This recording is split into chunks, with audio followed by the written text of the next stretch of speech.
আমন্ত্রণ world news টুডেতে। আপনাদের সাথে আছে মামুন রশিদ। এবার বিস্তারিত। গেল ২৪ ঘন্টায় গাজায় ইসরায়েলি হামলায় অন্তত ৩২ ফিলিস্তিনির প্রাণ গেছে আর আহত হয়েছেন ৬৯ জন। এর মধ্যে নুসেরাত শরণার্থী শিবির ও রাফা শহরেই প্রাণ গেছে ১৫ জনের। ২৪ ঘন্টায় হামাসের অন্তত ২৫ ঘাঁটি ও অস্ত্রাগারে হামলা চালানোর দাবি করেছে জায়নবাদী সেনারা। ৬ মাসের বেশি সময়ের হামলায় ধ্বংস হয়েছে উত্তর গাজার ৭০% পানির কুয়া ও ৫০% সুয়েজ পাম্প। এদিকে পশ্চিম তীরে জেনিনে ইসরায়েলি অভিযানে নিহত হয়েছে ২ ফিলিস্তিনি। এছাড়া হেভরন, নাবলুস, তুল কারিম সহ বিভিন্ন এলাকায় অভিযানে আটক করা হয় অন্তত ২০ জনকে।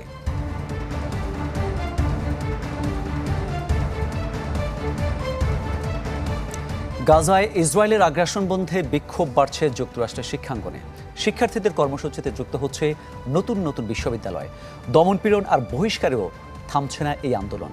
প্রতিবাদের এই ঢেউ আছড়ে পড়েছে বিভিন্ন দেশে। ইউরোপের পাশাপাশি মধ্যপ্রাচ্যের বিশ্ববিদ্যালয়েও বিক্ষোভ করেছেন শিক্ষার্থীরা। গ্রেপ্তার, লাঠিচার্জ, টিয়ার গ্যাস, কোনো কিছু দিয়েই যুক্তরাষ্ট্রে ইসরায়েল বিরোধী আন্দোলন দমাতে পারছে না বাইডেন প্রশাসন। উল্টো এটি ছড়িয়ে পড়ছে দেশটির বিভিন্ন শহরে। নতুন করে বিক্ষোভে যোগ দিয়েছে অ্যারিজোনা স্টেট বিশ্ববিদ্যালয় সহ বেশ কয়েকটি শিক্ষা প্রতিষ্ঠান। আন্দোলন চলছে স্ট্যানফোর্ড, ক্যালিফোর্নিয়া, কলম্বিয়া সহ বিভিন্ন বিশ্ববিদ্যালয়ে। অংশ নিয়েছেন অনেক শিক্ষকও। তবে আলোচনার জন্ম দিয়েছে এমরি বিশ্ববিদ্যালয়ের এক শিক্ষকের ওপর পুলিশের চড়াও হওয়ার ঘটনা। শিক্ষার্থীদের গ্রেপ্তারের বিরোধিতা করায় অধ্যাপক ফলিনকে মাটিতে চেপে ধরে হাতকড়া পরায় পুলিশ। পরে নিরাপত্তা কর্মীদের ঘিরে ধরে ক্ষুব্ধ শিক্ষার্থীরা। বিক্ষোভের কারণে বাতিল হয়েছে দ্য ইউনিভার্সিটি অফ সাউদার্ন ক্যালিফোর্নিয়ার স্নাতক সমাবর্তন। বিক্ষোভকারীদের ছত্রভঙ্গ করতে রাসায়নিক পদার্থ ছুড়ছে পুলিশ। যদিও নিরাপত্তা কর্মীদের অভিযোগ, ইট পাটকেলের জবাবেই এমন পদক্ষেপ নিতে বাধ্য হয়েছেন তারা। সংহতি জানিয়ে আন্দোলনে যোগ দিতে শুরু করেছেন সাধারণ মানুষও। দাবি পূরণ না হওয়া পর্যন্ত আন্দোলন চালিয়ে যাওয়ার পরিকল্পনা করেছি আমরা। গণহত্যার জন্য যুক্তরাষ্ট্র যে সহায়তা দিয়ে আসছে তা বন্ধ করতে হবে।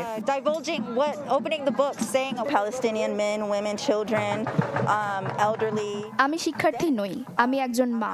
ফিলিস্তিনি হাজারো শিশু, নারী, বৃদ্ধের প্রাণ যাচ্ছে ইসরায়েলের আগ্রাসনে, যা কোনোভাবেই কাম্য নয়। তাই শিক্ষার্থীদের সমর্থন দিতে এখানে এসেছি।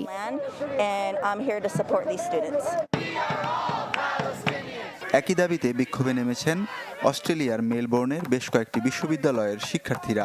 গাজা ইসরায়েলি আগ্রাসনের বিরুদ্ধে বিক্ষোভ চলছে ফ্রান্স, জার্মানি, ইতালি, ইয়েমেন ও জর্ডানের শিক্ষা প্রতিষ্ঠানে।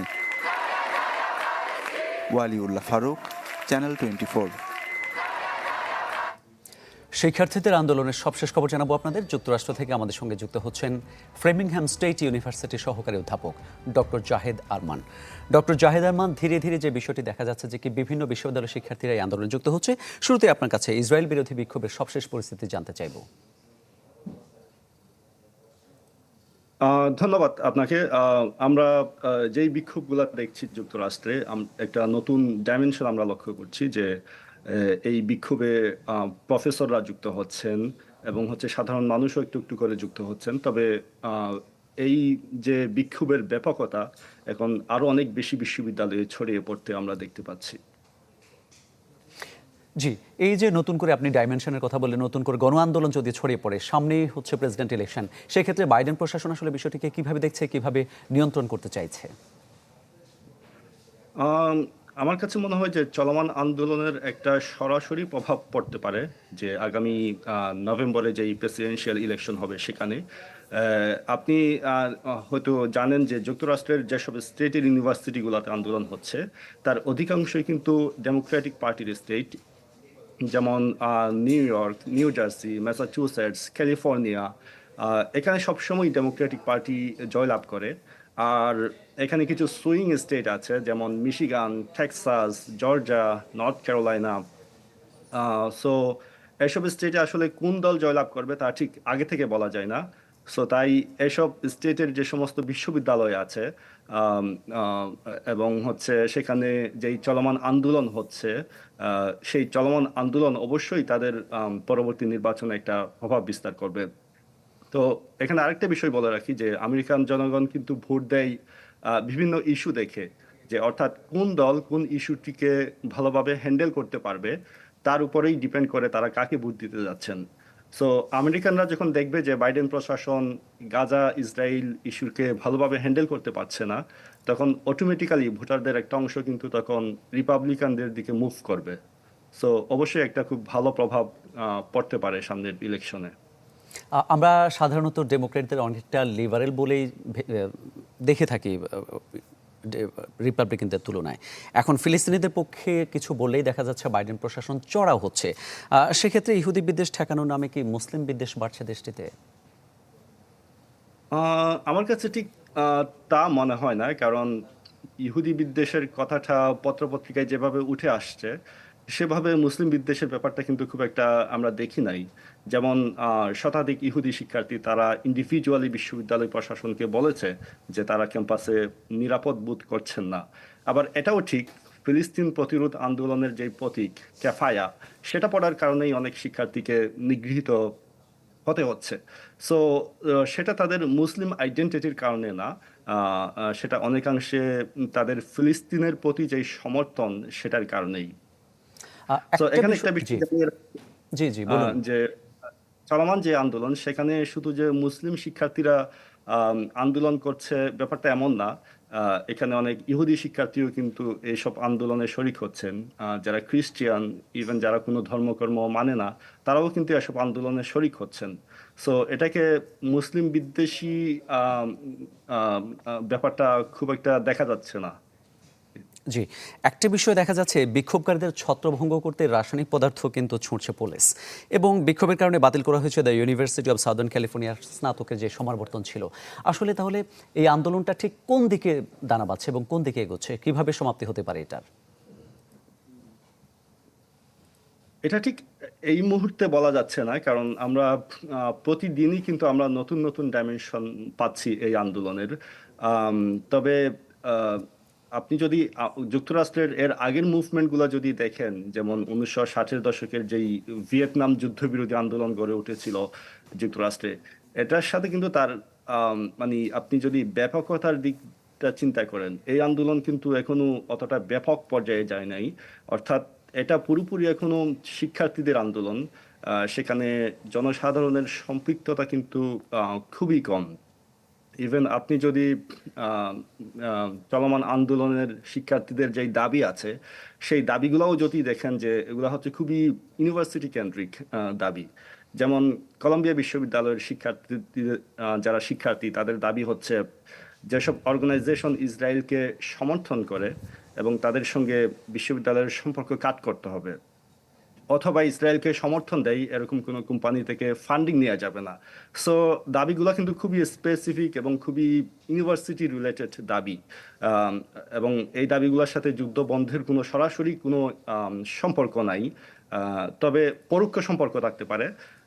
ইভেন অন্য বিশ্ববিদ্যালয়গুলোতে যেই আন্দোলন হচ্ছে সেগুলার দাবিও কিন্তু প্রায় একই রকম, যে ইসরায়েলিদের কাছ থেকে ফান্ডিং নেওয়া যাবে না। তবে গত 20-25 বছরের যুক্তরাষ্ট্রে আমরা যে আন্দোলনগুলো দেখি, বিশেষত ইরাক যুদ্ধের বিরুদ্ধে আন্দোলন, অকুপাই ওয়াল স্ট্রিট, কিংবা জর্জ ফ্লয়েড হত্যাকাণ্ডের পরে যেই আন্দোলন হয়েছিল, সবগুলাই কিন্তু অফ ক্যাম্পাস মুভমেন্ট। সেদিক থেকে চিন্তা করলে ডক্টর জাহিদ আরমান, আপনাকে অসংখ্য ধন্যবাদ আমাদের সময় দেওয়ার জন্য। দর্শক, আমরা কথা বলছিলাম ফ্রেমিংহাম স্টেট ইউনিভার্সিটির সহকারী অধ্যাপক ডক্টর জাহিদ আরমানের সঙ্গে। ওয়ার্ল্ড নিউজ টুডেতে একটা বিরতি নিচ্ছি, ফিরছি একটু পর, আমাদের সাথেই থাকুন। স্বাগত আরেকবার, দেখছেন ওয়ার্ল্ড নিউজ টুডে। মিয়ানমারে বাড়ি, অফিস, এমনকি রাস্তা থেকে তুলে নিয়ে নাগরিকদের সেনাবাহিনীতে ভর্তি করাচ্ছে জান্তা সরকার। বিদ্রোহীদের দখল করে অঞ্চল পুনরুদ্ধারে নির্বিচার বোমা হামলা চালাচ্ছে সেনাবাহিনী। আরাকান আর্মি ও আরসার দ্বন্দ্বে নতুন করে উত্তেজনা ছড়াচ্ছে রাখাইনে। জান্তা বাহিনীর আগ্রাসনে সাগাইংয়ের কেল শহরে গেল 2 মাসে প্রাণ গেছে শতাধিক মানুষের, যাদের 80% নারী ও শিশু। যদিও প্রাণহানির প্রকৃত সংখ্যা আরও অনেক বেশি বলে দাবি কেল পিপলস স্ট্রাইক কমিটির। মিয়ানমারের সামরিক বাহিনী তাতমাদর টানা হামলায় শহর ছেড়েছেন কয়েক হাজার বাসিন্দা। চীন রাজ্যের একটি হাসপাতালে বোমা হামলার পর যুদ্ধ অপরাধের অভিযোগ উঠেছে জান্তা বাহিনীর বিরুদ্ধে।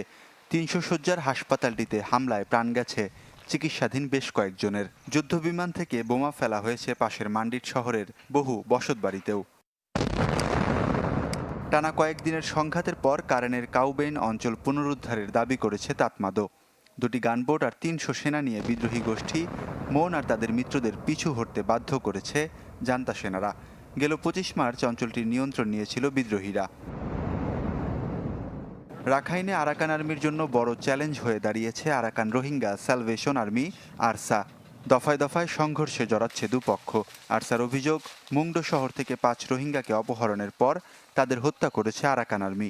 তবে অভিযোগ অস্বীকার করে উল্টো মুসলিম রোহিঙ্গাদের নিরাপত্তায় কাজ করার দাবি করেছে গোষ্ঠীটি। তাদের দাবি, জ্বালাও পোড়াও করে জাতিগত বিদ্বেষ উস্কে দিচ্ছে জান্তা বাহিনী।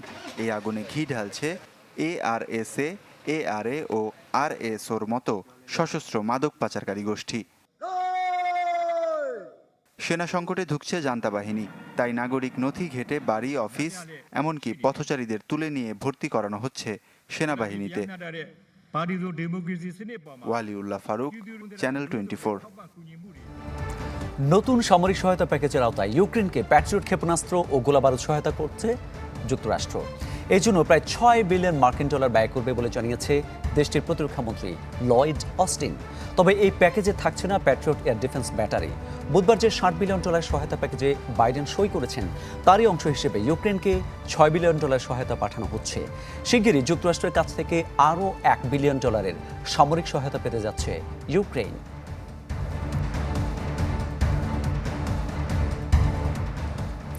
ক্যান্সার শনাক্তের পর জনসমক্ষে সব ধরনের দায়িত্ব পালন থেকে বিরত ছিলেন রাজা চার্লস।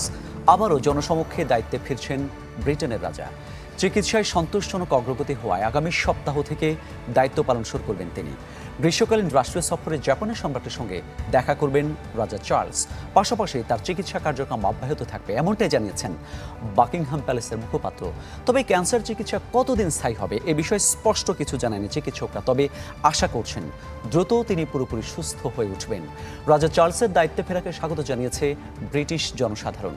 গেল ফেব্রুয়ারিতে রাজার ক্যান্সার শনাক্তের খবর জানায় বাকিংহাম প্যালেস।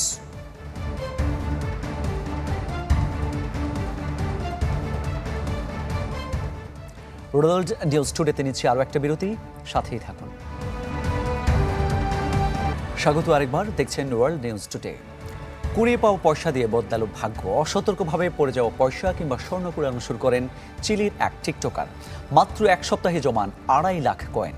তা দিয়ে মেয়ের জন্য কিনেছেন নতুন টিভি। যেখানে পাইবে ছাই উড়াইয়া দেখো তাই, পাইলে পাইতে পারো অমূল্য রতন। এই প্রবাদ যেন সৃষ্টি হয়েছে চিলির টিকটকার লুইস আলভারেজের জন্য।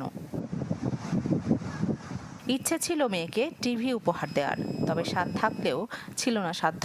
তাই এক অভিনব বুদ্ধি এলো চিলির লুইসের মাথায়। নামলেন কয়েন সংগ্রহের মিশনে। এক্ষেত্রে পার্ক ও সমুদ্র সৈকতের আশপাশের এলাকা ছিল তার টার্গেট।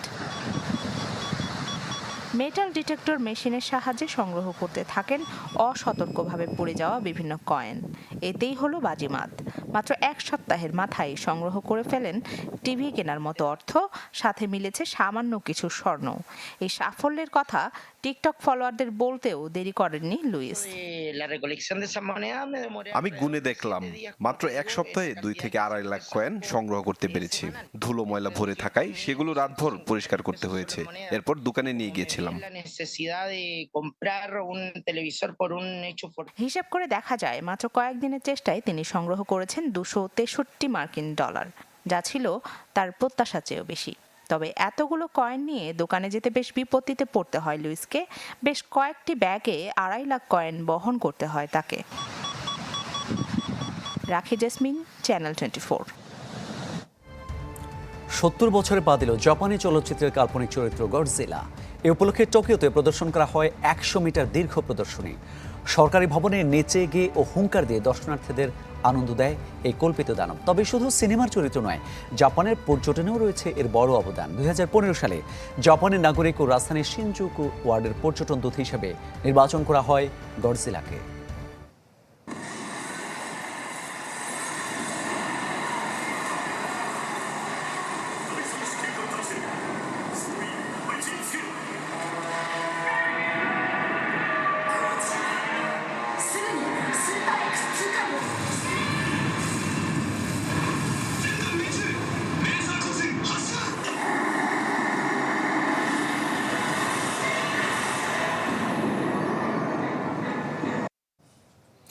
এই ছিল আজকের ওয়ার্ল্ড নিউজ টুডে। সপ্তাহের প্রতিদিন বিশ্বের গুরুত্বপূর্ণ সব সংবাদ ও বিশ্লেষণ জানতে একই সময় চোখ রাখুন চ্যানেল 24 পর্দায়।